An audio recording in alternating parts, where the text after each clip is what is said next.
All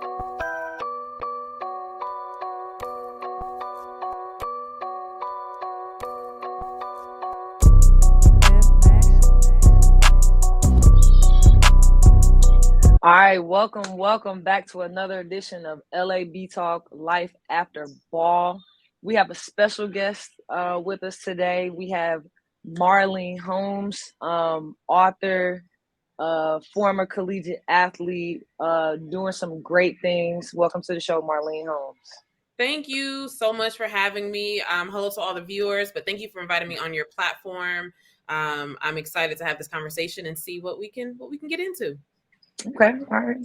Thank you for taking the time. I know we had some rescheduling and all that, but I'm really glad that we are, having this time and chance to sit down and chop it up. Same here. What are you like? What has your attention these days? What are you up to? That's a loaded question. That is a loaded question. Right now my focus is dissertation and finishing this degree, this PhD, so I could be Dr. Holmes. I will, depending on when we air, I'll be done by this summer. So the goal is, I have to defend by June, but I'll probably be defending by end of May. Fingers crossed, and I'll be done with that. So God is good, but that's what really has my attention. If we want to be honest, dissertation and graduation. But most importantly, also just a lot of things on the horizon for the BFCA Experience. With my dissertation focus being the Black female collegiate athlete experience, that is a big thing for me. And then overall being a social worker, sports social worker, mental health, what we're seeing with our athletes, especially our Black athletes. So it's a lot. It's a lot. So I'm gonna let you take the lead because I can go on all day on that. You know what? We have viewers who are former college athletes who I'm sure would love to have had, you to help us, transition into that sport. And then, we have some high school girls who are viewers who would love to hear what you have to say. So, yeah, we'll get into that a little bit later in the show. But, man, it's a small world. Like, I met you through, shout out Brittany Jackson, my old high school teammate. Yep. She happened to post. And she happened to post them. Hold on one second. She happened to post your book. And I was like geeked about it. I was like, athletes to entrepreneur. I know I want to, navigate in that space. And I was like, man, I got to get that. And I was like, who wrote that? And she sent me your information. And then I started following you and we started clicking. But in your book, it's a really good read, by the way. So you guys, make sure you check it out. Yeah. You talked about being a military kid. Mm-hmm. What exactly does that mean? Like, explain it. Love it. Well, first of all, thank you for reading the book. Shout out to Brittany. We went to Bethune Cookman University together. She played basketball, I played volleyball.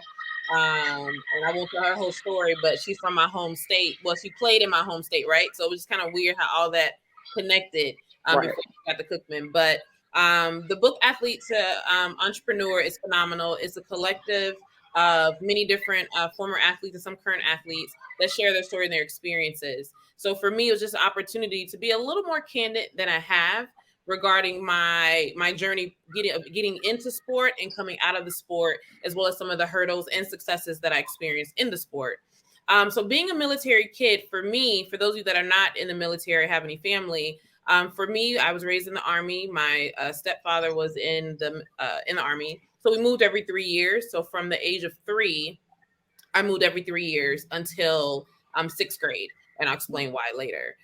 So for me, I was used to moving, used to being around different ethnicities, different religions, different food, different languages. It was just the norm. So it's not that I really knew that I was being exposed to something different. I was always aware of who I was, right? As being Black, being a little Black girl, my parents and family being Black, and no issues with that.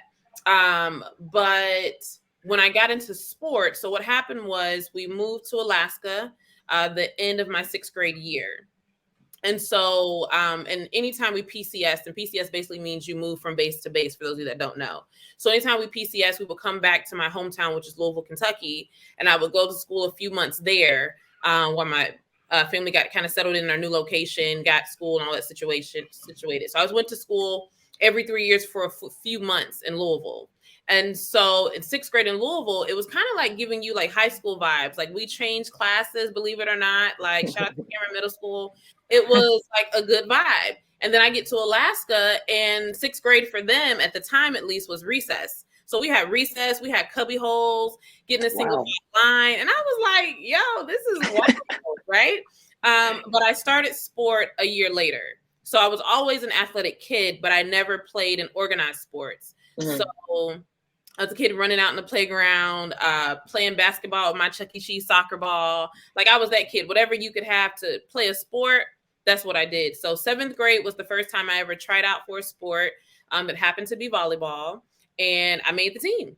That's and then went and tried out for basketball, made the team. Went and tried out for cross country, made the team. And so that was how I got into sport. And, you know, shout out to my mom who was like, sure, you want to play? Go ahead and play, you know, and it was just kind of learn as you go. So what my grandfather calls self-taught. So I'm definitely a self-taught athlete. That can be a great thing, but it can definitely hinder you in some areas as well. So that's how I got into sport. And I stayed in Alaska from 6th grade until graduation in high school. So my sport career started there. And as far as high school wise, ended there before I went to college. Wow. How was it? I've never been to Alaska. I've been to a lot of places, but how is Alaska? Like, how beautiful is it? Like, what's the weather like or whatever? It's so funny. So again, being a kid, right? I don't know, how old are you in 6th grade? Well, freshman, you're like 13, 14. So we'll say 11, 12. Yeah. Somewhere around there. You don't know any different. So wherever your parents go, where you go, and that's home. But I will say now, as an adult looking back, it was ridiculously cold. We always had school, negative 30, negative 40, negative 45. School was never canceled. I would have to walk to school. Like 6th and 7th grade, I think. We walked to school because it was so close on base. Okay. But still, you had full get up. Like your snow gear was your school supply. It was on your school supply list. Like that's wow. But yeah, it was definitely experience. You see the animals, so seeing moose. Occasionally you see bears. So you see it, and it just becomes the norm. And the 6 months daylight, 6 months darkness is definitely an experience. I can tell you, going to volleyball practice, right? In August, that's when it's around the time where it's dark all day. Mm-hmm. So you would go to school in the dark, and then I would come home after volleyball practice. You know, you just stay after school and practice, and I would leave in the dark, and it would probably be like negative 20, and I'm coming outside in slides and spandex, and I would get in trouble all the time because you're so hot from practice. Right, like, right. Young, you think that you nothing can hurt you. Invincible, right? Nothing can hurt you. So that was my experience. I still have friends that still live there, and some have their families retired and they stayed out there. But it's definitely an experience. I haven't been back since, but a few of my good friends definitely like, when are you coming back? A lot has changed. So, you know, they got a Walmart now and got a Starbucks now. So that wasn't there when I was there. Wow. Dang. So moving to all of these different places had to be an adjustment. Like what was that like as a kid? Like having to maybe be in a place for, I don't know, however many months, and then leave another place, and you're leaving those friends behind, and then trying to make new friends. Like, you know, how was that transition? I think early on, so prior to 6th grade, it was pretty normal because everyone I was around was doing the same thing, right? So we were all used to moving and just getting used to it, making friends. And so it was normal, but it helps you in the long run because you hear people say that so-and-so can go into a place and they're never a stranger. I'm not going to say that I'm exactly that person because I'm not necessarily the most talkative in spaces that I don't know people, but I don't have a problem with introducing myself and kind of observing people's behavior in the room. And that's kind of my social work side of my brain too. And just kind of getting in where you fit in, right? And just kind of finding who moves what way and what's this, and you know how to ask questions and all of that. So I think for me, being a military kid, I developed a lot of observation, listening skills, and that the ability to adapt in any environment at a very young age. I think part of it also, my mom said I was kind of just always that way. And I think that goes with being the oldest as well. Yeah. That you just kind of pick up on that and you just make it work. But it was just what you were used to. So honestly, getting to Alaska and being there for 6 years was a real adjustment because there was no rotating out. You basically, we went through high school with the same people. And the reason that happened was because the war started. So once the war started, we all got stuck. So if you think about like September 11th, around that time, Okay. everything stopped. So there was no more, as far as us, I don't know if it happened for everyone else, but at least in Alaska, at Fort Wainwright, we were stuck.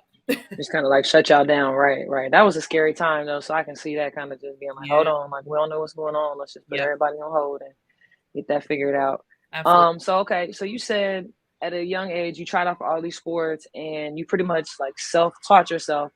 While doing that, is that where you sort of learned? Because I know in the book you mentioned when you were trying out for those sports, you learned like perseverance and confidence. Sorry, no, you good. You learned like perseverance and confidence. Like, how did you learn those things? Just from like trying out and just kind of seeing what happened? That's a good question. For me, I think it goes back to having a supportive parent.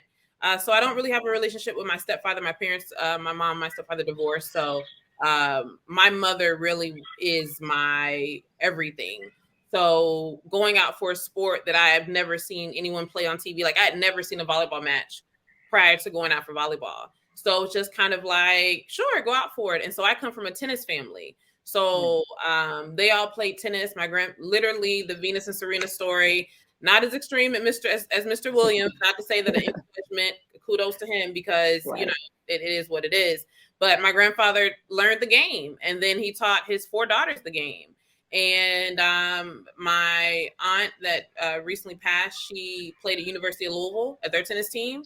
My mom's youngest sister played at an HBCU, I believe Fisk. I think she played at Fisk, played at Chicago State.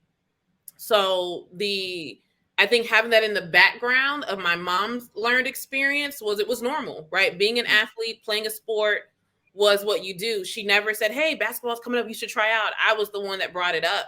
But I think because of their athleticism, it was what it was. And so for me, that probably had to instill some level of confidence, because I can tell you that I never thought I would go out for a team and not make it.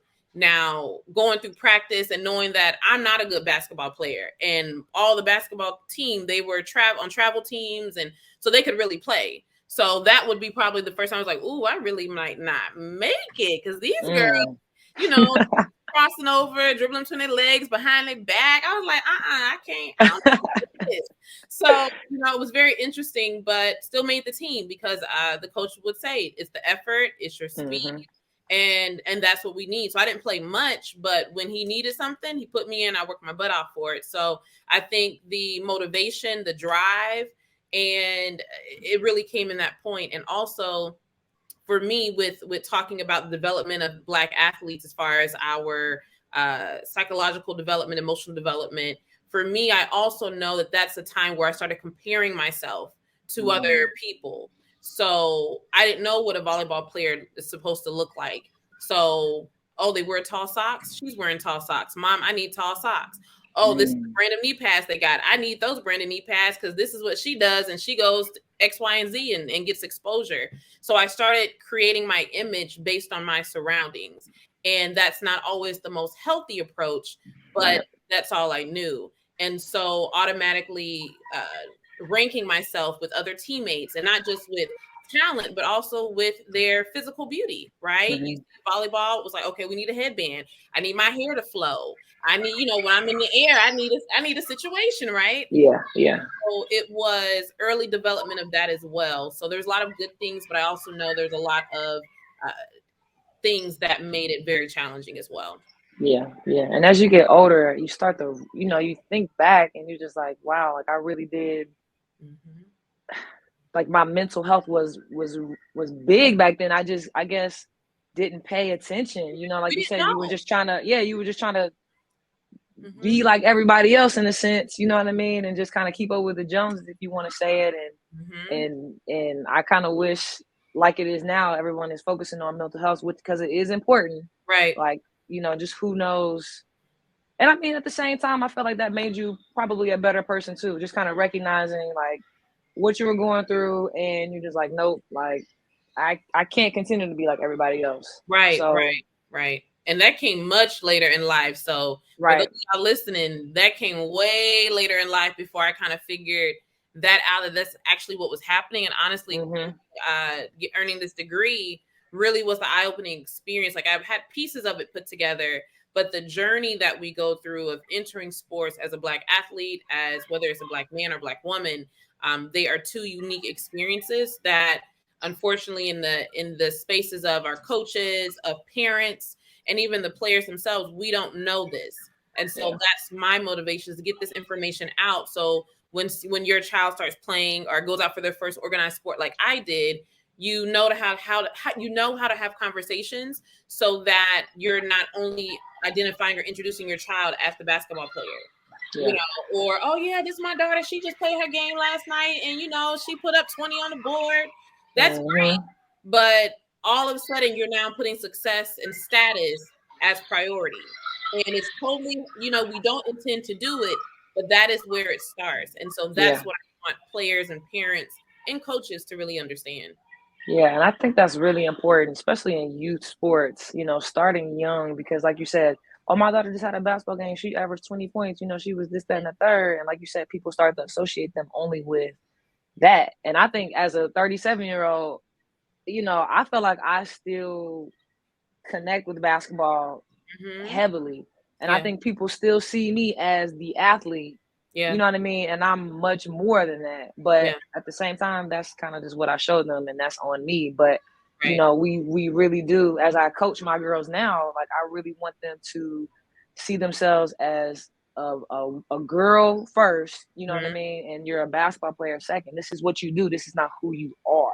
Exactly. You know what I mean? This is something that you participate in. And that's hard. That is so hard, but it's necessary. And so it takes the commitment of the support system.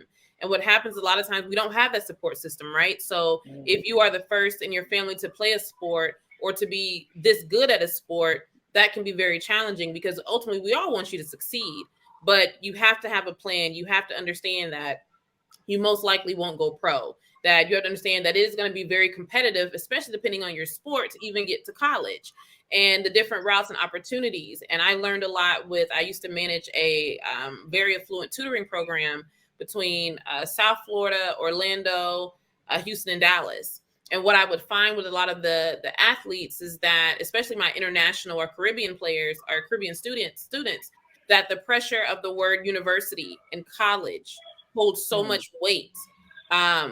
And if you come up to them talking about community college or a junior college, it's like, oh no, my kid is smarter and better than that. And then I said, well, I went to a JUCO, I went to a junior college.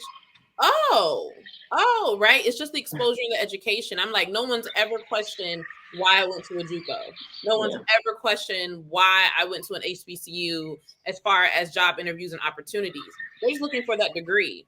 And so I think it's important for people to understand as well, and don't allow so much of what you hear about, this is what an HBCU, this is what a PWI. Do your own research and talk to people who have actually attended. Especially someone like myself who's gone to junior college, HBCU, PWI, and I'm at another PWI. And so it's like, I can give you the best of both worlds and tell you what works, what doesn't work, but it's ultimately about you and your motivation. And as an athlete, sometimes we're a little behind, because especially in D1 level, you don't always have time for an internship. No, don't. Not at all. Not at all. As a Division I athlete, not at all. So let's kind of dive back into your journey a little bit. So, you know, you were in Alaska for your high school experience, and then transitioning into college. Talk to us a little bit about the JUCO experience, because I know you went to Bethune Cookman, but I'm not really familiar with the JUCO. So kind of talk to us a little bit about that. It was an experience for sure. Let me tell you, that was my awakening. And in the transition model developed by William Cross, that was my, I would say that was my encounter. So there's a few stages. First is pre-encounter, second is encounter. An encounter basically says that you encounter an experience, good or bad, and that ultimately helps you make a decision, or forces you to make a decision on which way you're going in life. And so, long story short, my experience at my JUCO let me know that I needed to go to an HBCU. Reason being is that, again, coming from a military background, I've been exposed to a lot of people. And yes, I know about racism. Yes, I know about sexism. I've heard with my family and my friends' parents. So I was never naive to that by any means. But it's different when someone is asking you about your hair type or your hair length or why you talk a certain way or why your mom is fair complected and comparing you to the one black friend back home. Or I had teammates who had never met a black person in real life. And so I'm going to age myself a little bit, but this is around the time when reality TV just started hitting. So some of the images Flavor of Love. There you go. So some of the images you had of black women weren't the greatest. So they were anticipating someone coming in, hollering, talking a lot of slang, being real extra. And it was just like, wow, this is different. Having teammates' parents say, oh, you're not like the rest of them. You're sweet. You're what? So that was a rough 2 years. And looking back, I can now say that, yes, I definitely struggled with depression. Absolutely. Because I was suppressing so much of my emotion because I didn't know how to, one, articulate how I was feeling. Two, there was no place for me to confidentially share that. There was no one. Who was I going to go tell? My coach my freshman year, who was also the same person telling us not to hang out. I am so sorry. No, you're good. You're good. You can tell I got a Mac and I don't know how to use it quite well. I can't figure out how to get these notifications off, but I have my phone on Do Not Disturb. But it's probably gonna happen again because I don't know who's calling. You popping right now. but the and so my coach was the same person telling us as a team. Mind there's only 2 black girls on the team to not hang out with the football players. And something in my spirit said this isn't right, but I couldn't figure out what it was about it. And later on in that year, maybe I think it was the first year still, I started to learn that a lot of my teammates' parents had made it very clear to them who were white that you cannot date black men. I better never catch you with a black man. I will shoot them and kill them. I was hearing it from white girls on other teams that were saying the same thing about what their parents had told them.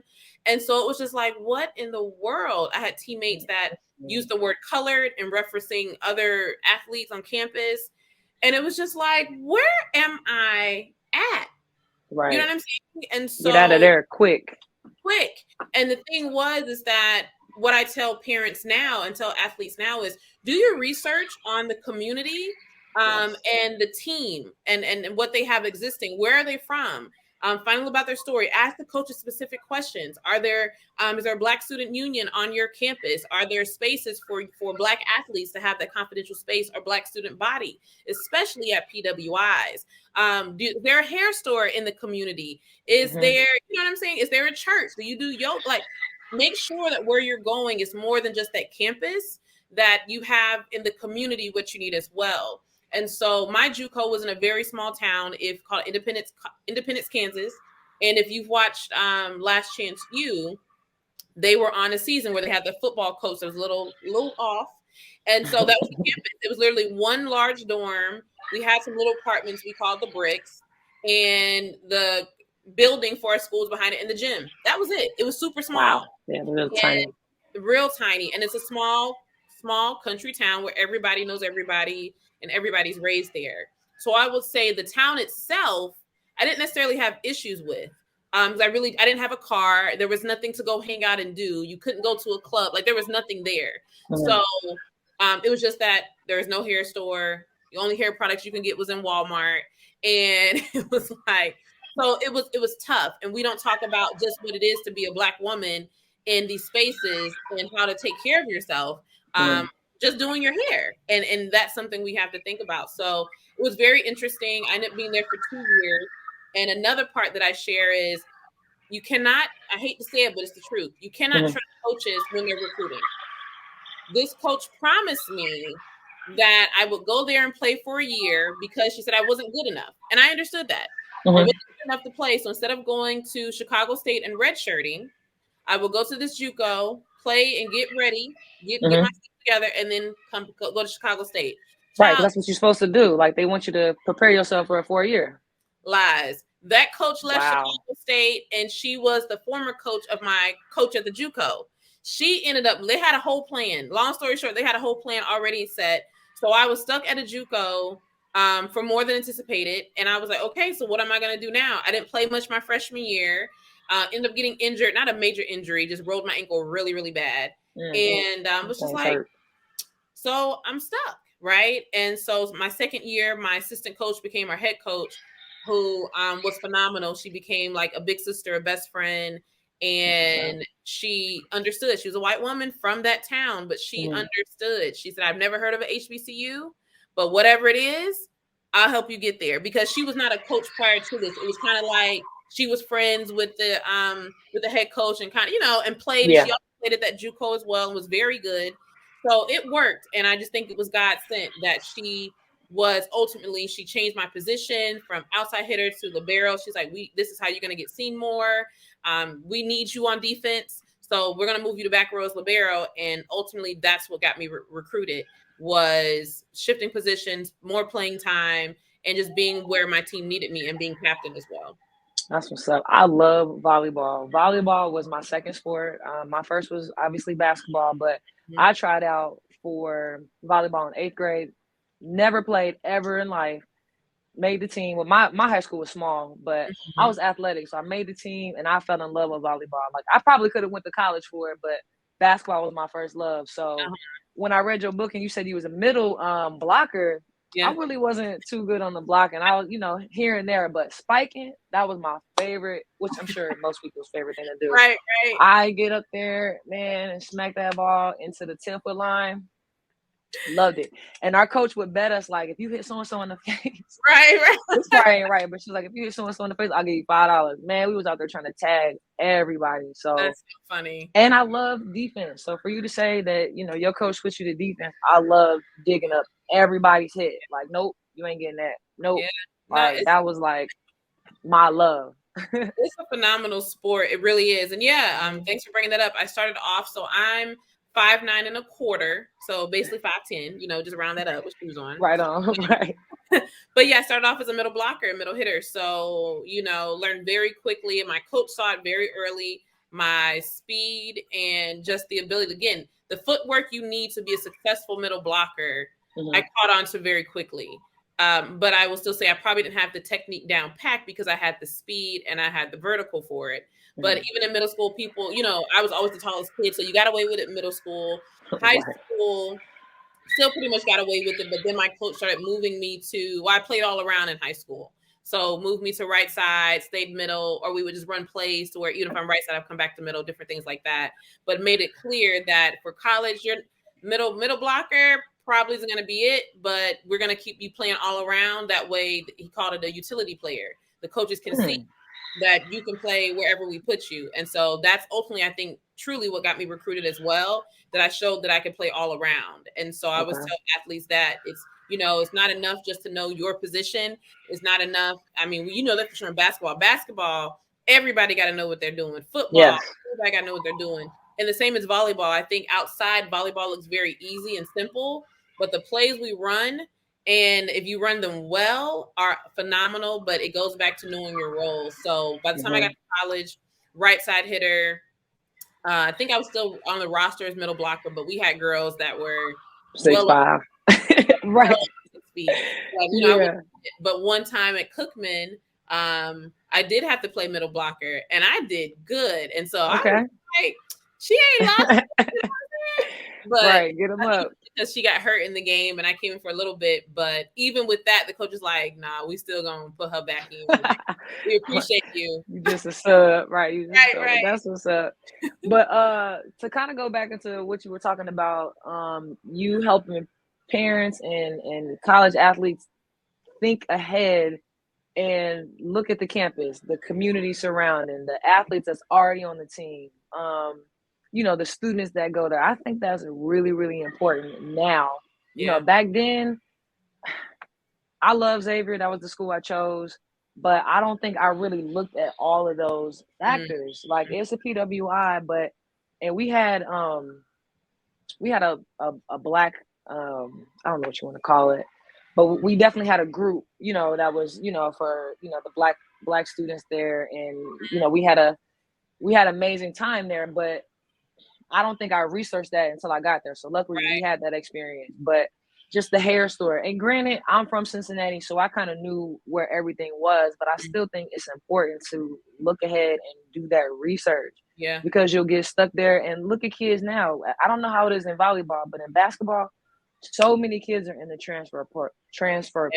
I don't know what's going on. I don't know if they don't like the coach or what, but it's do your research. I 100% agree with that. That's so important. Absolutely. So important. Yeah, I think the transfer, I don't know if volleyball is as high numbers as basketball for the transfer portal, but they're definitely in there. There were some transfers and some kids that went in the portal this year that was shocking because they were phenomenal at their school, were getting plenty playing time, but let you know it had to be something on the back end, right? Something's not right on the back end where maybe their sport need is being met, or maybe it's not, right? Just because you have playing time doesn't mean that you have a good relationship with your coach. Let's be real. And that too. That's important too. Yeah. So it just goes down to research and knowing what questions to ask. And so I tell parents and anyone, if you ever have questions or need assistance with that, I'm always here for you because we did not ask those questions. And I have conversations with my mother now. She was like, honestly, never even crossed my mind. I was just so focused on you getting a scholarship and getting to school that I didn't really think about it. And so coming from Louisville, Kentucky as well, my mom had already gone through a lot with racism and being, you know, these 4 Black sisters that were phenomenal tennis players. And what that was like in Louisville, Kentucky was very hard. So I think you kind of get to a point in your life where that becomes normal. So you don't remember to ask those questions or prepare your children for that just because you've gone through it, or you don't want to scare them. It could be many different things, but we need to have those conversations, right? Like you may go to school and someone may say, oh, you're not like my one Black friend. And that does not mean that you hit them physically. That doesn't mean that anything is wrong with you. Like you have to really be prepared for that. And I wasn't. I just knew I wasn't necessarily physically violent, but it got to the point where I was suppressing this for almost 2 years. And it did lead up into a very heated verbal altercation that could have been physical if my teammates didn't stop me. Because at this point, it's like every day, even in my room or in the, our joined bathroom, I'm being observed. I'm being questioned, having to identify myself as a human, as a person. And that gets cumbersome when you're trying to brush your teeth and you see that someone's watching you brush your teeth, do your hair, putting hair products in, asking you what that is. And to some people, it may not seem like a big deal, but just put yourself in someone else's shoes and think about you being questioned about your identity every single day. That's a lot. Yeah. And that's what I think people have to do. You have to put yourself in people's shoes. You know what I mean? Like, just because you might not have handled it that way doesn't mean that they're wrong for feeling the way that they felt when they're handling that situation. I think overall in life, everyone needs to just pump the brakes and stop being judgmental and really put yourself in other people's shoes. I really agree with that. So you said in college you went to Bethune Cookman. Am I saying that right? Bethune. My bad, y'all. Y'all. Sorry, don't hurt her, y'all. Don't hurt her. It's okay. Yeah, my fault, y'all. An HBCU. If I could do it all over again, I would have went to HBCU. But at that time, this was like early 2000s. People weren't really going to HBCUs that was playing athletics, like Division I. And I hope and pray that turns, the tide, and we really start getting athletes to, go to HBCUs and really do their thing and put them on the map. But anyway, tell us about how special it is to be at an HBCU. What is so special about it? It's phenomenal. And so I'll say this as well. So with me transferring, it was a little different. And I'm hearing myself say, so if you see me look up, it's what I'm trying to work on. But with being a transfer, I can honestly say I wasn't able to get the full experience of being at HBCU. My time there was phenomenal. But when you are a transfer coming out of a JUCO, you are literally hitting the ground running. Because for me, my last 2 years were a full ride, but that meant I needed to graduate on time, make sure I did well. There was no room for retaking classes. There was no room for that. So with being in sport and volleyball being a fall sport, right? You come to school end of July, early August, somewhere around there. Pretty much all of August is preseason. And then you have your first match probably by the end of August, beginning of September. And so your first semester, you're in season. And don't let it be a season where most of your season is away. That's a whole situation right there. So for 2 years of being at Cookman, I wasn't able to go to like the Florida Classic, which is a huge event, because we were gone for volleyball. So a lot of the big staple events for HBCU, my first year there, I didn't get to experience. But what I will say is what also I was not expecting is getting on campus and seeing all these beautiful Black and brown people. It was a little bit of a culture shock. Wow. Right? Yet again, I've gone from diverse. Everyone in my cul-de-sac on base was from everywhere. And every month on base, you celebrate different cultures. So it might be Hispanic Awareness Month, Black History Month, Asian Pacific Islander Month. So everybody was celebrated. Then I get to my JUCO and it's like, oh, you're Black. Opposite, right. Okay. And then I get to Cookman and it was like, oh, we all Black. Like we Black and Black. Right? We Black outside. Yeah, we Black inside, outside. The teachers are Black. The president's Black. My dorm mother's Black. The cafeteria people is Black. Like the parking attendants is Black. Like everybody was Black. So it was like, wow. So of course I adjusted very quickly because it wasn't that I felt uncomfortable. It just wasn't the norm for me. The most you're around Black people to that extent is your family, right? At least for me. And so it was phenomenal to just be seen in your classrooms, to have, so Bethune Cookman is definitely a much smaller school, but it is Division I. And so to be in the classroom where it was very similar to the JUCO setting, meaning it was a smaller class, the teachers knew who you were, but at the same time, you had to show that you were dedicated to it. But if they felt that you were slipping, they would call you out on it. So you definitely had more of that family dynamic, that family support. To this day, my academic advisor, who is now a dean at Cookman, Dr. Kelsey, was my academic advisor. She made sure my stuff was on time. She was the one and only person who said, I know you're interested in going to sports medicine, but the route that you're going to have to take here is going to cause you to be at school for an additional year, which you're not on scholarship for. Do you want to do that? Yes or no? No one had that conversation with me. Wow. So imagine if I was getting ready for graduation, thinking I'm graduating, right? Because again, I don't know what questions to ask. I'm trusting that the process is what it is. And she was that person to help me. She was actually the person that got me into social work. She said, well, you already took some courses in psychology, so you can get a degree in sociology and pick up a minor in social work, because I think you'll be really good in that. But sports medicine, you'll have to get a biology degree here, a whole different situation. I was like, oh, no, sis, we not. No extra years. Yeah, we're not about to do that. And so that happens to a lot of athletes. So it goes back to asking the questions and being clear about what you need so that your needs are met. Because I should have been more vocal, and my coach or whoever should have been able to say, hey, she's going to sports medicine. Are you sure you have that program? What is the route? What is the graduation plan? What are the semesters going to look like hour-wise? So I was taking like 17, 18 hours every semester. Ooh, so that's a lot. So when I literally say hit the ground running, there was no outside time. Like I've recently connected with a lot of, well, not so much teammates, but other athletes from the time I was at Cookman, and they know me, but I don't know them. They're like, we never saw you out and this and that. I said, because I don't have time. Right. Like when you're getting up at 6 o'clock to go sand training, or not even 6, like 5 o'clock to go sand training, do weights, eat breakfast together, go to class, watch film, practice again, eat dinner. That was our day. Tables. Yeah. And then spring, you still had spring training. So, I definitely got to enjoy what I could, but the most of the experience I wasn't able to really celebrate after graduation. So I also say that for student athletes that are transferring, as well as the coaches, to make sure that your transfer athletes are welcome just as much as your freshman athletes are coming in out of high school. Because I had to learn, and this is nothing against Cookman, I just think it's culturally what happens to a lot of transfer athletes, no matter if it's HBCU or PWI. We don't get a lot of those introductory courses where you learn the school song and you learn the history, and you do all that. So that part, I wish I would have had. But again, being who I am and wanting some of that stuff, you research and you find it out, and it is what it is. But in HBCU, I always tell people it's the most important because you are actually seen. You are seen, people care, and you do remove that factor of just flat out racism, whether it's in your face or it's hidden and it's, microaggressions and things of that nature. That's eliminated.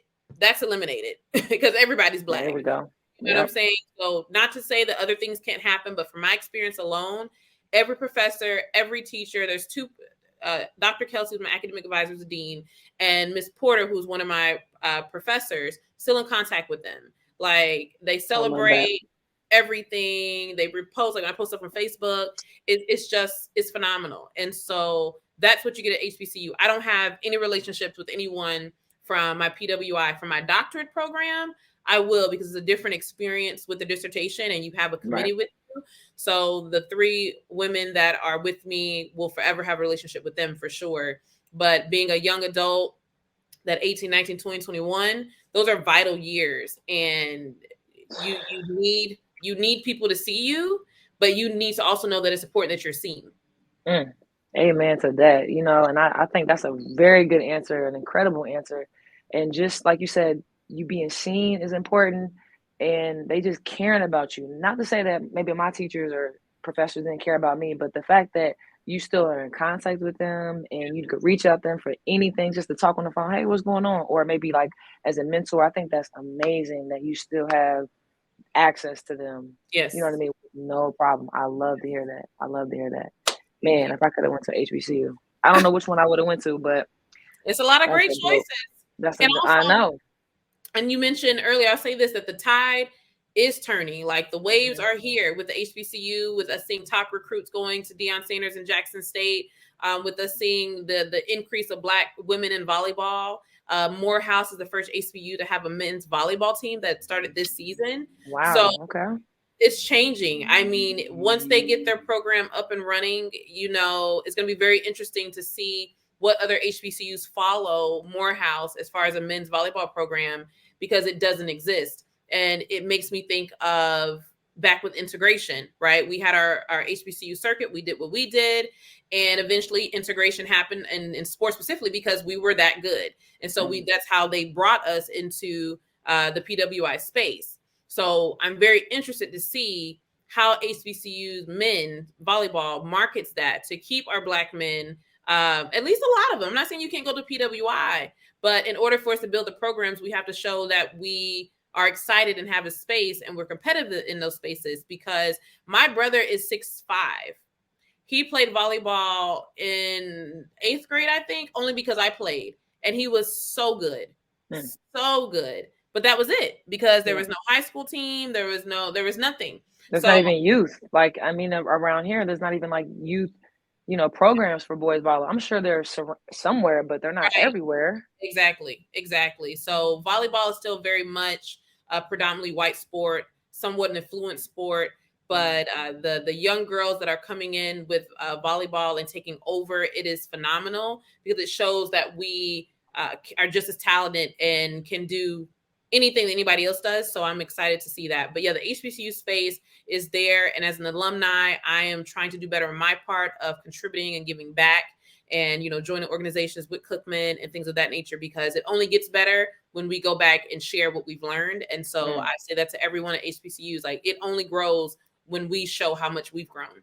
Yeah. Your success, you know, your experience, and then like what you've taken from it, and your, you know, success in what you're doing, you know, with the experience that you got from college. That's what's up. That's what's up.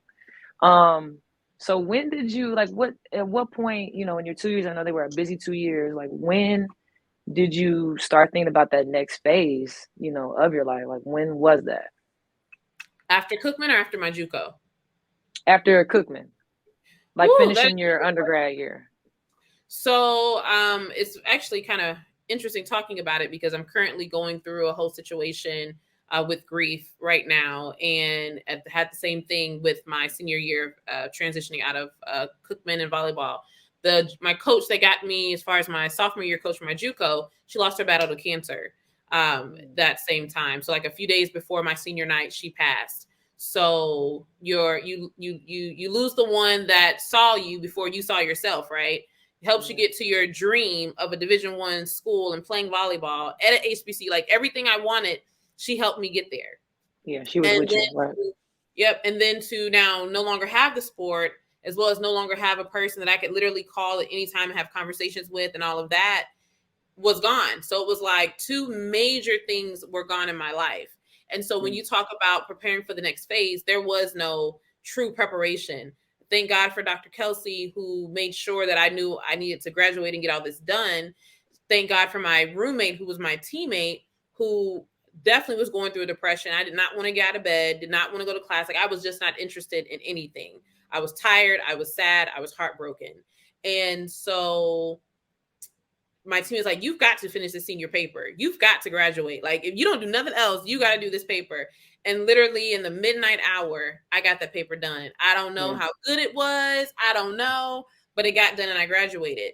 And Dr. Kelsey was the one that said, okay, now you need to get your master's. If you're going to go into social work, you really need to get a master's. It's like, okay. So then I applied to UCF. So there was really no plan. Like, I was considering pledging. I won't say to what organization, but I was considering pledging, right? And you go through that whole phase.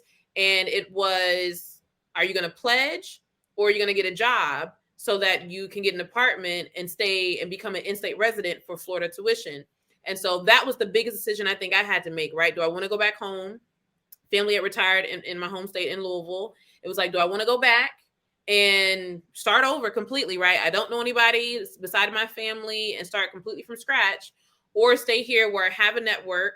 I've made friends. I got a job, and I was like, I think I'm going to ride this out. And so that's what I did. I ended up graduating. I stayed in Daytona Beach. I worked at a hotel as an activities coordinator.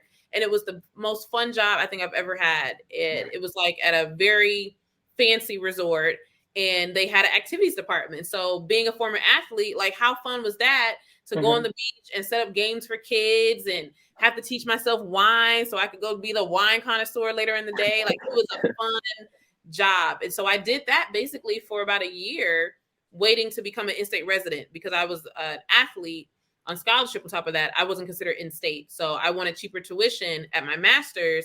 Again, did not know that. It was someone from, I don't know who told me actually, but they explained. I said, oh no, I'm gonna sit out a year. So I got accepted into school, but I made a decision to wait so that it would be cheaper.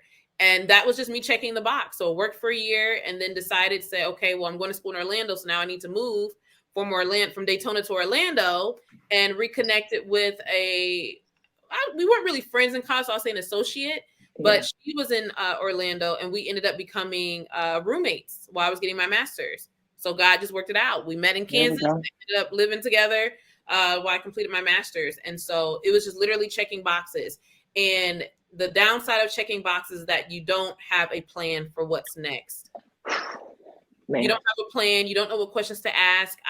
As far as going the social work journey, I'm very hands-on with any social workers that are interested, especially those that want to come into sport, because of the license process. If you need to get your license, if you should go for your doctorate, how many years does it take for you to get your hours to become licensed, the taking and preparing for the exam. All of that stuff is information I would have really liked to know prior to making the decision to go for my master's with that, because I'm not the greatest at standardized testing. And so I did horribly, and I'm not licensed. I took the test like 5 times, but I tell folks that it is important to get the test. I just didn't realize that the longer I worked, that the harder the test would become, because now you learn real life experiences versus book smart. So when you come out of school, for any license, for any credential, for anything in your field, take it as soon as you can, because most of the time, all those tests are book smart. They're not real life experiences. So the more I worked as a healthcare administrator, it became a little blurry and a little foggy. Yeah. And as you know, when you work, you're tired. So you really don't have the time to commit to study for the level that you need to study on. So, that's something that I had to live through. But I tell people now in my career, I'm just blessed to get in other areas. And like 5 years later, I decided to go back. 5 or 6 years later, I decided to go back for my doctorate. So I wish I love that tip. Yeah, I love that tip. Taking the test right after, you do your studies instead of waiting. Yeah. Let's see. I've been out of school 17 years now. I don't have an interest in going back for my master's, but if I do, I don't know. We'll see. But I know it's important, but I'm just like, I don't want to pay for school. That's just a lazy, terrible. Yeah, that's a terrible excuse. Like, no, it depends on what you want to do. Like for me, a PhD at the time, I didn't think it was necessary, because I was like, I don't want to just be a professor. Oh, I'm not interested in going to private practice. Like, I'm not interested in that. But after working for so much time and saying, I do need these credentials. Not that I can't do what I'm already doing, but I know that it's going to open more doors. I know that I'm going to be able to better advocate for myself for the pay that I know I deserve. And also there's some things that I don't necessarily understand. The only way I'm going to get that is by going through this. So, but that's not for everyone. Some people can get a license in their field and be just fine. So it really just do the research, find mentors that have possibly gone that route or whatever that exactly why you're doing this. And that's because school is not cheap and it is a lot of work. And I have a lot of grays in here that thank goodness I'm moving my head. You good. Came from school. But at the end of the day, it's worth it because of what I'm trying to do. I would not have understood it to the capacity that I do now without going back to school. Right. And one of the things you said was have a plan. For myself, I'm gonna get on my soapbox a little bit. For myself, I thought ball was life. It still kind of is to this day, but not to that extent. And I got to my senior year and I had my coaches telling me like, hey, do you want to go to the league? What do you want to do? And I'm like, yeah, I want to try out. And, I did try out, didn't make it. So I went overseas. I'm like, okay, I'll go overseas. I'll be over here, 10, 11 years, maybe, retire when I'm 30 something, 40 something. That didn't work out. So I probably played overseas for 2 years, came back home, and I kind of was like, what's next? Didn't have that plan, didn't talk to people, didn't make connections. I made that mistake. And what I love about, what you're doing with the BFCA experience is really reaching out to parents and letting them know that they need to do the research, getting in touch with student athletes and just letting them know based on your experience, like what is important for them to succeed, asking those right questions. I think what you're doing is amazing. And shout out to you for, recognizing that where you want to go, you need to get, certain credentials. So, you're going after it and making it happen. Yeah. So I love to hear that. Talk to us a little bit more about, what the BFCA is like, experience. Yeah. Talk to us about that. So the BFCA Experience was founded in January of 2020 before we knew the pandemic was going to hit. It was a little crazy, but the main reason was, so when I went into my doctorate, so let me back up. Entrepreneurship initially was never in my mind. Around when I first got my first director position in healthcare. So again, my background is in social work. So I was a director of admissions and managed some residential programs within one of the top 2 hospitals in the country. It was, a really big deal. So long story short, I ended up meeting a colleague who was director of nursing, and she had her PhD in nursing. And she was older than me, but not by a lot, right? And it was like, wow, I don't think I've ever met someone that this is young, that, that got a good vibe, that, like, wow, you're doc. Like, this is crazy, right? And she told me one day, and she said, you work too hard for other people. You need to work for yourself. And I was like, girl, nah, I ain't got time. Ain't nobody gonna sue me. Like all the stuff that I just assumed came with working for yourself, right? You're not gonna make enough money and and I don't, all of that, and didn't pay any mind to it.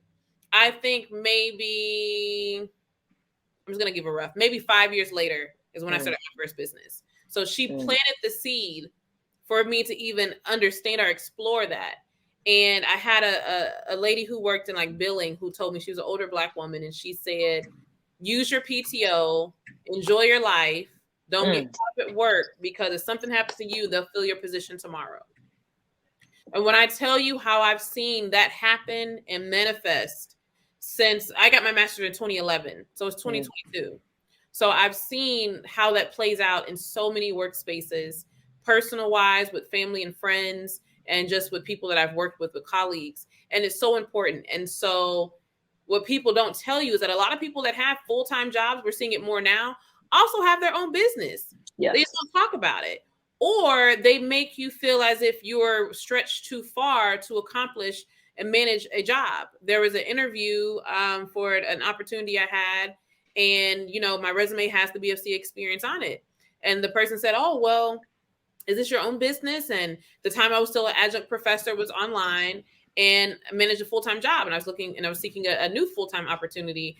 Well, how do you do X, Y, and Z? And give my whole spiel. Basically, it's not an issue. I wouldn't have called you or applied if this was going to be an issue, right? Right. And then as the conversation progresses, the woman says, oh, well, yeah, I teach at so-and-so as well. So here she was questioning me about my ability, and she's doing the same thing. Right. So I think specifically as Black women, do not let someone intimidate you with your ability to be successful in different spaces, or that you must be loyal to a certain entity or organization as long as there's no NDA or confidentiality agreement, that you can do what you need to do. And so I saw that very early on. So my first business was a meditation business. And the reason I got into that is because I left healthcare because I was basically killing myself slowly, meaning that my health was starting to fail. I was passing out at work. I wasn't eating well, wasn't sleeping well. It was just not good. And the doctor told me, if you don't quit this job in the next 6 months, you're going to have a heart attack, because my blood pressure was progressively getting worse. They were having to change my medication, and I was in my mid to late 20s. Wow. So that's not okay. So I left, and it was hard, and got a new opportunity, but meditation and prayer is ultimately what saved me. And so I'm a Christian, and so I thought meditation was Tina Turner, Rain K, KO, and all that stuff. I thought it was a whole chime the bell, and I didn't know what was going on. Yeah. I did my research. There was a not going to say his name because he had some controversy since then, but there was like a celebrity that I came across, and I was like, oh, he does meditation and he has this and that. And I got into it and did my own research. Ended up getting a certification through UCF. They offered like alumni courses. So it's what I always tell people. Once you graduate from a school, tap into their alumni services and maintain the community that you get from your college, because you will never have a network that big again. We only use a piece of our university when we're there, but all of it is at your disposal. You just have to go for it. Yeah. And so I ended up getting certified in meditation and started my own business, and literally had to teach myself how to get an LLC, what this is, how that plays into me being a registered social worker in the state of Florida. And I did it, networked, went to events, and started building my own clientele.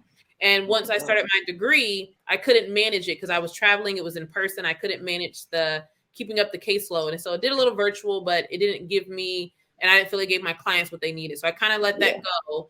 And as I'm in my second year of my doctorate, I said, something in my spirit is telling me I need to switch my focus and go more towards sports. So I was looking at meditation and self-care. I was looking at the lack of Black social workers included in social work history. There's a lot of stuff that I was very interested and passionate about, but I can't remember what the sport events or what was happening at that time that just kind of put it in the forefront. And one of my committee members, Dr. Heidi, said, I haven't met a social worker that does anything with sports as far as a dissertation, but doesn't mean that it's not possible. So if you thought of it, that means it can be done. And I thank God for her, because once I started reading the literature, I was like, oh my God, I am reading about myself. And so to answer your question about how and what is the BFCA experience, it is truly my experience merged with literature and research that says that there is a need for not just Black female collegiate athletes, which is the title, but it's the necessity of what we need to do for our Black athletes, or just athletes in general. So one of the questions people get, because the acronym BFCA stands for Black female collegiate athlete. And so people always assume that I just work with Black women. I'm like, no.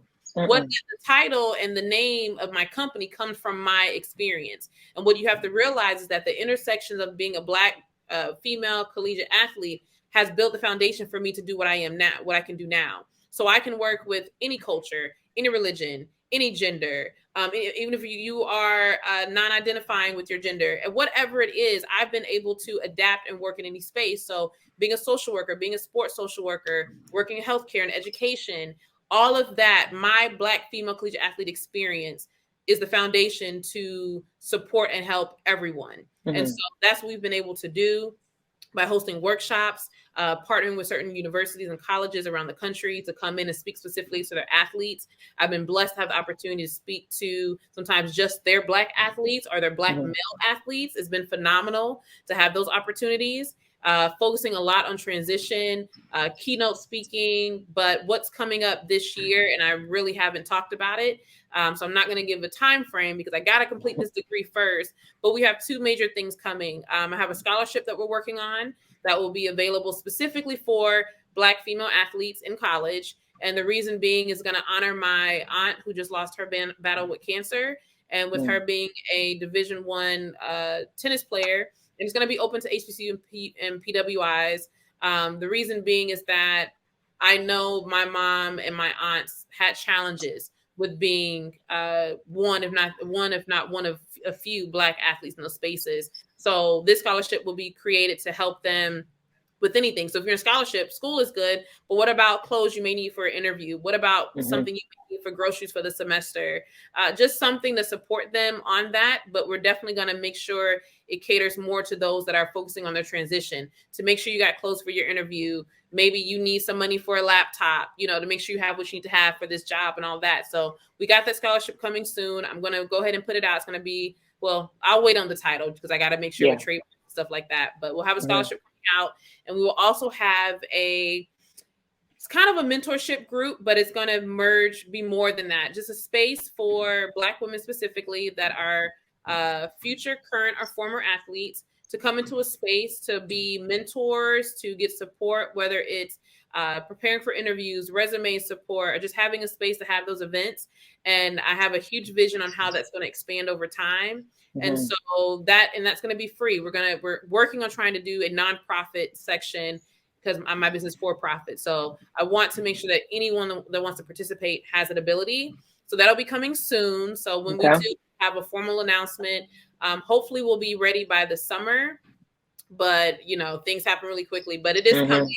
It is happening. There is a need. And so those are two spaces I'm carving out for Black women specifically. But outside of that, I work with anyone and everyone that is in need of the support. So parents, players, coaches, let me know if there's something you need and I can't do it. I will help find you and connect you to those resources. If there's curriculum development, I'm an instructional designer. So right now I do a lot of work outside of sports and in sports with developing their curriculum. And I'll just say stores that we shop at every day, I create the training for like their employees and all of that. So when it comes to developing and building content and training materials, resources, I got you because it's needed. You have to transition your players. You have to make sure they're prepared. It's not enough just to bring in a guest speaker every once a quarter to talk about something for 45 minutes. You need a plan. And as hard as we work in preseason on the physical aspect, why not work on that with the transition and the mental aspect of it as well for all of your players, not just when they are in their senior season? Yeah. I love that. I actually started a nonprofit called She Can Too. And, in this space as a PE teacher, my why was kind of when I first started, I'm sporty, I'm a tomboy, and, my students see me and they're like, girls can't, like the whole quote from Love and Basketball, girls can't play no ball. Like they still in 2015, 16 and on, like still think that way. And so I'm just like, man, some of these girls can ball on y'all. Like, stop hating. Yeah. And so I was like, man, I need to start like just a program to like let these girls know that you can do anything that you put your mind to. Sports, you can be a lawyer, you can do anything. It's not just a male sport or for boys only. Like, no. Yeah. So, I mean, I would love to connect with you and just, maybe help me figure out a curriculum for that because I know what it is I want to do and I have a vision, but, kind of putting all that stuff together, that's kind of like not my area. But I would love to learn, from you and just kind of, pick your brain on that. But just overall, what you're doing, I think is amazing. It's amazing. I ref, I've coached, I've played the sport, I've been around it for years and that's been missing.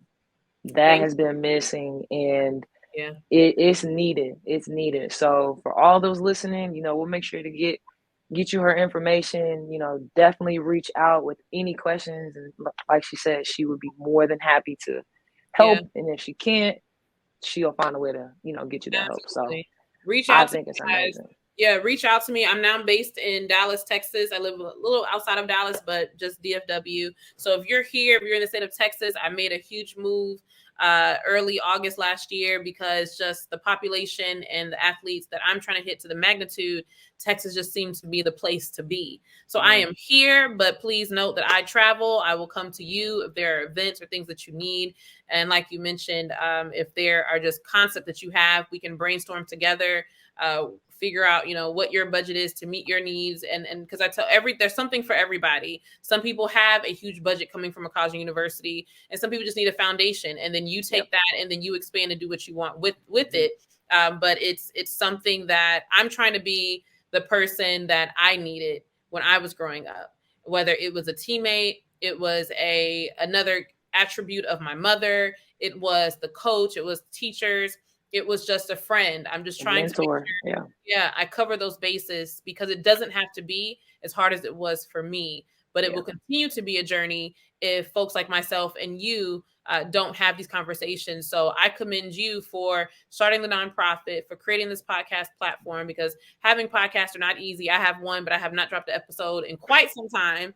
But it's necessary. So you keep doing the work. Appreciate it. Yeah, keep doing the work. And those of you that are listening, take advantage of these resources. There are a lot of people, I'll be honest with you, that have not played a sport, which I'm not knocking y'all, but there is a different experience when you have played this sport. There are a lot of people that get a degree and, and start having the conversations, but they haven't, they really don't understand it. And you don't have to necessarily play the sport, but at least have some idea. Like, I shouldn't have to tell you what a free throw is, and you're trying to help me while I'm getting, you know what I'm saying? Like, it's just different like that. So when you see people that look like you, that have literally walked in your footsteps ahead, and we're not too old yet where we're disconnected, right? Like, we still young. Right? We still know what's going on. And that's what people realize. I think that's what also has worked to my advantage, is that I'm not, no shade to nobody listening, I'm not 83 talking about what I did when Kareem was playing, right? Like, I'm not talking about no shade against them. Kareem. No shade against them. But it makes a difference when I can say, what it was like to get recruited. Yes, the recruiting process has changed since I've been in school, but it's still enough for me to learn and to let you know, because the conversations and the questions are never going to change. What the coaches are going to tell you and ask you are still going to stay the same. So the only thing that changes is the game, is the knowing the proper metrics to ask, so that you can measure and assess, is this the best fit for me or not? And so that's what we're trying to equip, because I think our Black athletes have always been behind in that. We go where the money goes, where the lights are, or just a simple opportunity to play. And it's not always in our best interest, especially in this day and time. We need to go where we feel that we are wanted, where we are seen, and that it is going to progress us academically and personally as well. Amen. I 100% agree. And very well said. Very well said. All right, well, we are coming down to the end of the show, and I want to do a couple quick hitters. Whatever comes to mind, you just lay it out. Nothing too crazy, but you said you played a lot of sports. What is your favorite and why? Tennis is my favorite, is because I probably would have played tennis instead of volleyball, because it's a family sport. So when I didn't mention, I actually played tennis at my JUCO. So coach saw me hitting with another girl I saw hitting, and I was like, "Oh, can I play with you?" And she was like, "Yeah, come on out." And the coach saw me. He was like, "We need you." So Come here. Yeah, so I came in. I mean, I was the lowest seed, which is 6 on the roster, but I'd never played like organized tennis. Like, I'd only played with my family. So there's a lot I didn't know, but I was actually getting out there and winning matches and made it to nationals the first time ever. So it blew like my family's mind. Like, I just recently learned like how shocked they were that I was out here actually winning matches. But I definitely would have played tennis. And a part of me still feels like, could I get out here on the circuit somewhere and kind of try to get ranked, but I don't think my knees. It's in the blood. It's in the bloodline, But tennis would be it. But we didn't have a tennis team in Alaska, so that's how I got in volleyball. I like tennis. I've played it. I had a tennis racket growing up. I would practice hitting the tennis ball against the house. So I enjoy tennis. I'm inside sports all day. Outside sports, I'm like, nah, I can't be out in the heat. It is tough. But it is a fun sport. It is a fun sport. Your favorite sports moment from your playing days? Like, what is one moment that you just absolutely loved and maybe even wish you could relive? I'll say one. I have to give two. Okay. One was my signing day, leaving my JUCO, because I'd never had that before. Me getting recruited to college was such a scramble, and like panic mode. It was like, oh God, we got it. Okay. But yeah, doing a signing day at my JUCO was huge because it was like, wow, this is really a thing, you know? And my dream is coming true of going to HBCU and a D1 school. And then the other would be tennis, to be honest with you, because to make the team, to play on the team, and for my teammates to be so nice. Like, they were all international players except for one. And they were so nice and they were so helpful. And they were saying, don't be so hard on yourself. Like, you've never done this before. And like, even matches I didn't win, they were like, do you realize you're playing against people that have played as long as you've played volleyball? So it is actually very disrespectful that you're coming in and you're challenging them, right? Right. Would be like, where's this girl from? And I later found out that my coach was letting them know. And so I now recall seeing like girls doing laps after we would play, even though I lost, because it was like, my grandfather calls people that really can't play hootie poops. And like, you this hootie poop coming out here and challenging some of these, as a JUCO kid, some of these D1 schools. Like, it was ridiculous.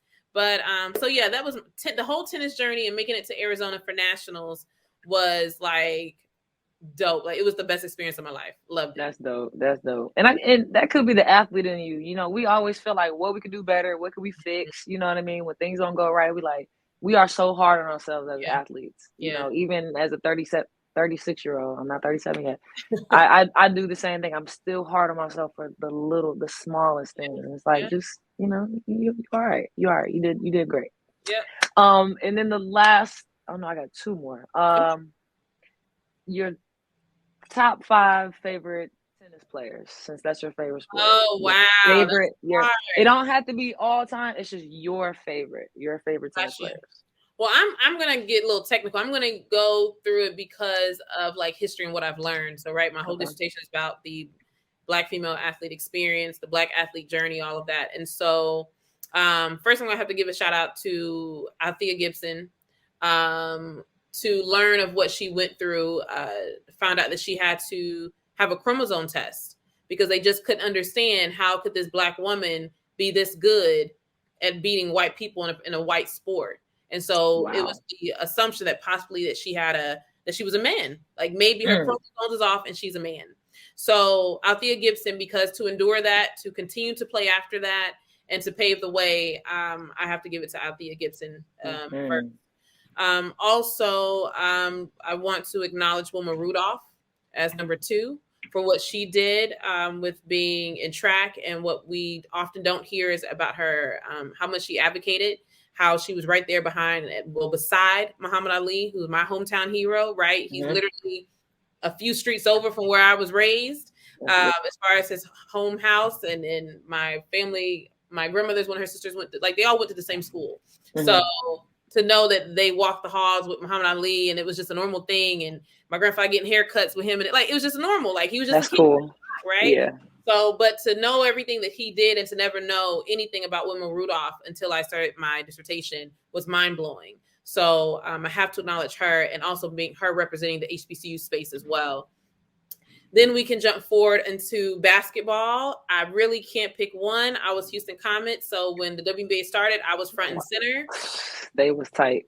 Like, you know, like I was Coop, raise the roof all day. Yeah. I was Oops because I wanted her shoes but never had them. And I was Tina because I thought it was so fly that she was playing in lipstick, right? So I got to give them all 3. I can't choose. Yeah, then you got Teaspoon. You like, it's a whole bunch of love people. Teaspoon. Like, love her. And then for 4 and 5, I'm going to. This is hard. Because my last 3 that I want to acknowledge are Venus, Serena, and Simone.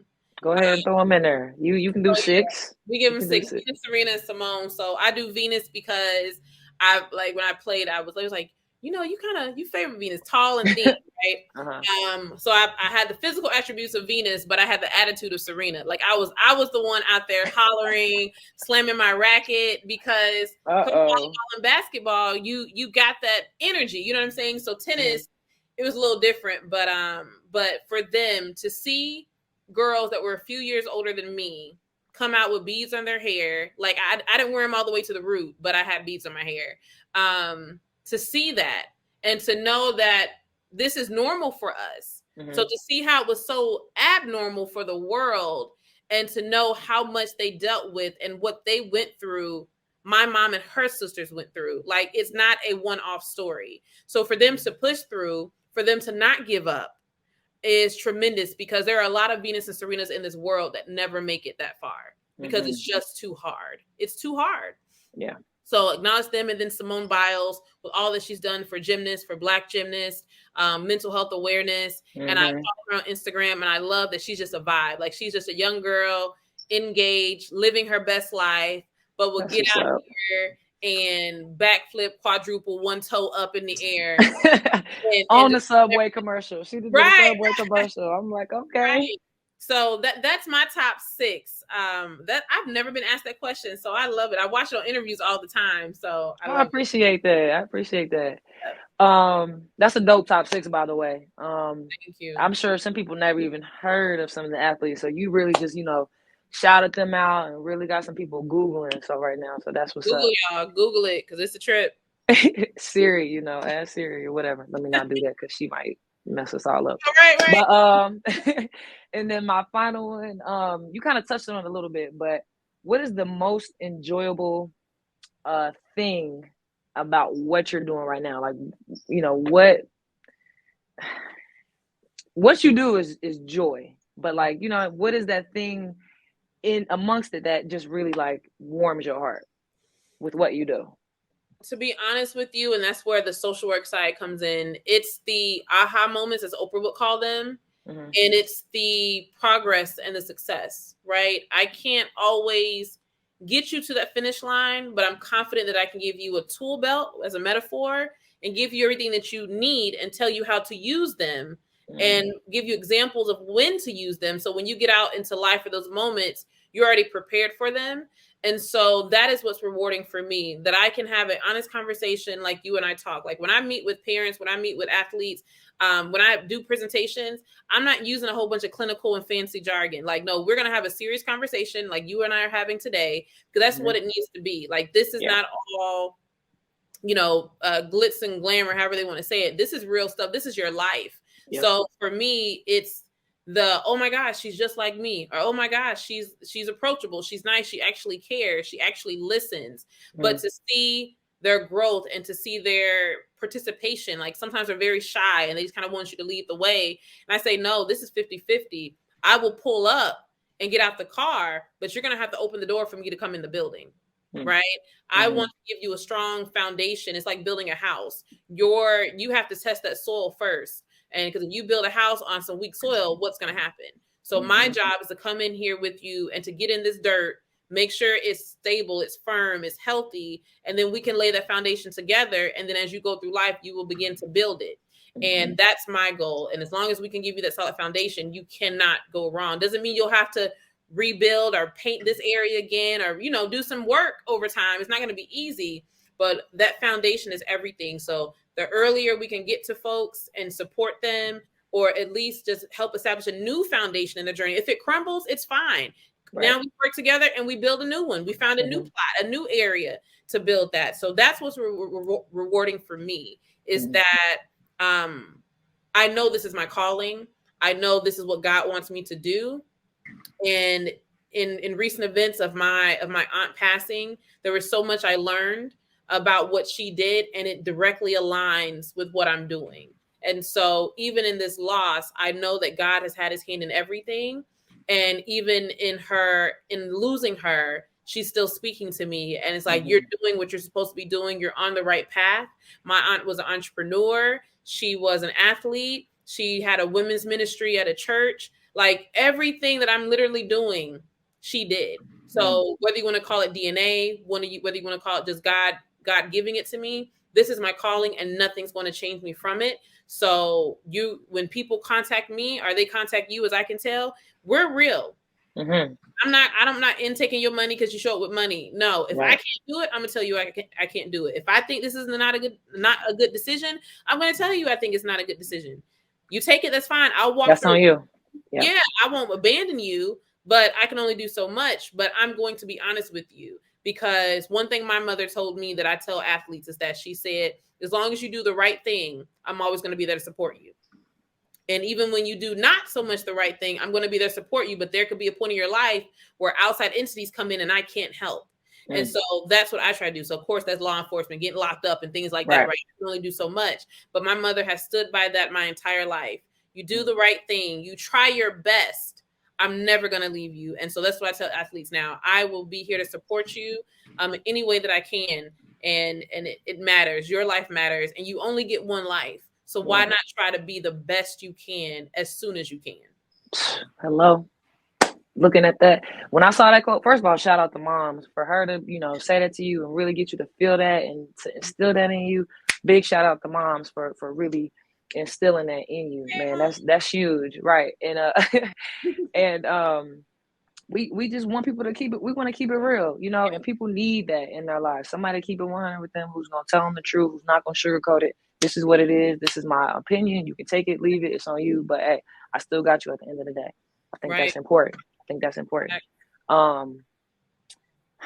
Yeah, man, this was a great interview. I really appreciate your time, your realness, your information, just hearing your journey, how life after ball, how successful you are right now. And I know you're going to continue to do great things and to be a mentor and an advocate for others and just a whole vibe, so I really appreciate what you do. And for everyone out there, if you want to follow her on Instagram, here's her IG, the BFCA, or excuse me, the underscore BFCA underscore experience for those who aren't watching the video and maybe listening.